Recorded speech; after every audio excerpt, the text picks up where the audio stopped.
mag-invest sa Philippine stock market? Ano ang unang dapat gawin at pag-isipan? Ang una mo dapat pag-isipan ay ano ba ang goals mo? Bakit ka mag-i-invest sa stock market?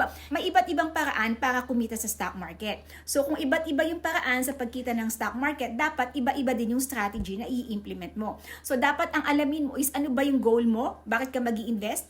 Ano ba yung risk tolerance mo para sa investing na gusto mo? Kung low risk taker ka at dividend and long-term investing ang gusto mo, ano ngayon ang strategy na pwede mong i-implement? Number one is dapat alamin mo yung mga stocks with good fundamentals para sa long-term investing mo at sa dividend investing. At titingnan mo din yung mga stocks na nagbibigay ng magandang na dividend. Pero dapat priority mo pa din na good fundamentals yung stocks bago mo bilhin. Ngayon naman, kung high risk taker ka, pwede kang mag-trade sa stock market. Ang dapat mong aralin dito ay technical analysis. Ito yung mga indicators na pwede mong aralin sa stock market. Kasi yung mga indicators na yan ang tutulong sa'yo para malaman mo when to buy and sell stocks. Kung gusto mong malaman kung paano kumita sa dividend investing, long-term investing, and short-term trading sa stock market, turuan na lang kita live online sa isang libreng online training na magaganap ngayong June 22, 24, 26, and 29.